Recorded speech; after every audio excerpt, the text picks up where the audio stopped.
Roquemaure comme ailleurs, la part d'agriculture dans la vie des habitants s'est réduite à peu de choses au XXe siècle. Mais jusqu'à la fin du XIXe siècle, elle occupe la grande majorité des habitants. Il y a de grands propriétaires qui font travailler les petits et ceux qui n'ont aucun bien au soleil, que l'on nomme les journaliers. Travailleurs très précaires, on les embauche, tôt le matin, sur la place publique ou sur le port. Cette importance de la production agricole qui se résume ici à la vigne et au blé, même si les olivettes ne sont pas complètement négligées, crée une situation particulière. En effet, les revenus des producteurs sont évidemment conditionnés par la vente des denrées qu'ils récoltent. Or celles-ci sont disséminées dans tout le territoire et exposées à la convoitise de chacun, à une époque où la disette est récurrente et se termine parfois en famine. La tentation est donc maximale. Le vol est donc une constante de la vie locale, si bien qu'il existe au moins 2 prisons à Roquemaure. La première se situe dans une tour du château et la seconde, face à cet édifice, dans une tour proche de la Pousterle. Il est probable que cette dernière tour portait aussi le nom de tour des Masques, en référence aux sorcières qu'on y aurait emprisonnées au siècle de leur persécution. Le département du Gard connaît 2 affaires de sorcières, la première se situe vers 1470 et se place au début de cette période qui voit les autorités brûler des femmes, accusées d'avoir ensorcelé animaux et enfants, et ainsi provoqué leur mort. La seconde se situe au terme de cette période, en 1693, et rend compte de la persécution subie par Anne Combe, finalement mise à mort par une bande de furieux portant exactement les mêmes accusations.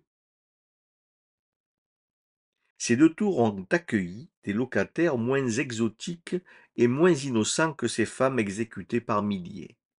À la fin du XVIIIe siècle, par exemple, on y trouve 2 femmes. Anne Villard, femme de Bertrand, et la femme de Paillasse, l'une des 2 étant originaire de Picardie. Arrêtée pour vol à la campagne, elle voit la justice mener des investigations très poussées à leur endroit. Le juge recevra des dizaines de témoins qui déposeront contre elle. La justice a mis des bouchées doubles.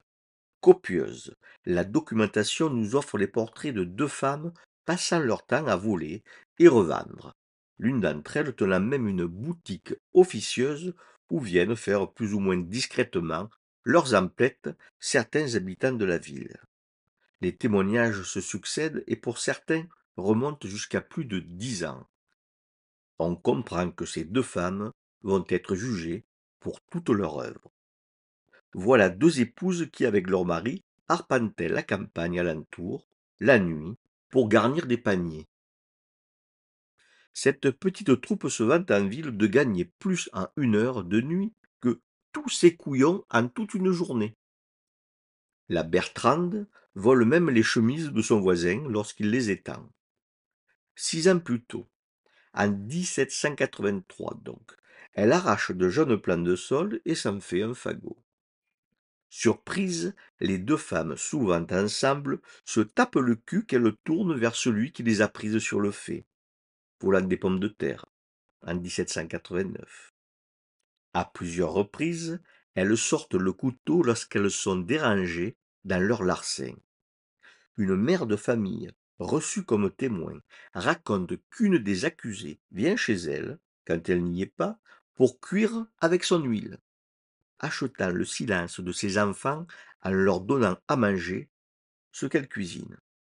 Cochon de lait, hareng, anchois. Un vieillard les accuse de l'avoir maltraité pour lui voler un agneau qu'il portait au marché de la ville pour le vendre. La documentation ne dit pas quelle fut la sentence prononcée par la justice.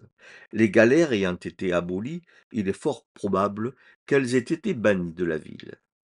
Auparavant fouettées à tous les carrefours jusqu'à effusion de sang, leurs biens saisis, et enfin marqués d'un V sur une épaule qui devenait leur casier judiciaire.